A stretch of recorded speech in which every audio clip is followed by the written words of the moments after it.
episodes about racism in the Tea Party, you never saw anybody in that group mouthing off, right?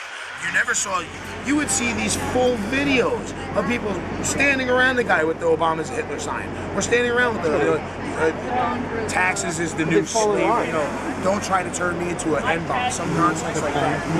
They would have full videos and the people next to them aren't saying anything. Now, I've only seen 2 instances of anti-Semitism in the fucking month I've been in Occupy Wall Street. The first time, it was a guy who had a sign that said, Wall Street is the devil. And the opposite of the sign said, no, worship God. No one really cared about that. They're like, nothing. Then the guy and Jews. Dude, he was booted out of the crowd. Wall Street and Jews are the devil. He was booted out of the crowd in fucking 5 minutes. I was so proud seeing that people were like, that's it, bro. People would make makeshift signs with arrows on them, like, he's a racist asshole. He doesn't speak for us. Now, the second time I saw that, there was a guy with an anti-Semitic sign. My mother's Jewish, so I'm like, dude, fuck you. I rode this guy like a bull for 30 minutes. On his shoulder the whole time, like, you're a fucking coward. Who's paying you to hold that sign? The next day, oh, look at that. That picture's right on Andrew Breitbart's website. Big surprise. And it's funny that Andrew Breitbart has a bunch of websites titled Big Government, Big Peace. Doesn't have anything about big business, like big banks or big oil. It's almost like he's trying to deflect from one onto the other. Almost. But when it comes to we would never say that about Mr. Breitbart. When it comes to the larger point about racism or anti-Semitism or any sort of discrimination, we have to be very visible in the fact that we oppose it. We need to eject that person from the crowd.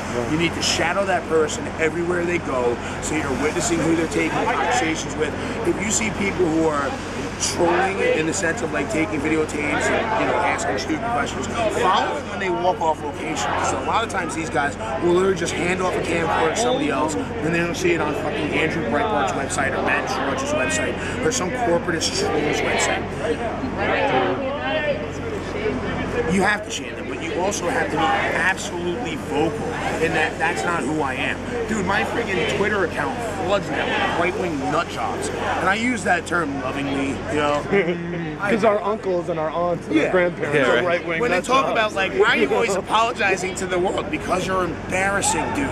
It's like inviting the uncle that your mom will get mad at if you don't bring him to Thanksgiving. You gotta warn everybody else, like, Uncle Bill is gonna say he's gonna say some crazy shit. Just please forgive me. We just gotta invite him or my mom's gonna get mad. We love Uncle Bill. And that's the guy we gotta go to the rest of the world with. Like, yeah, I'm not apologizing for America. I'm apologizing because you're embarrassing America. There's a difference. But when it comes to matters of anything that's going to look negatively on the entire group, don't be afraid to be the guy to call that person out.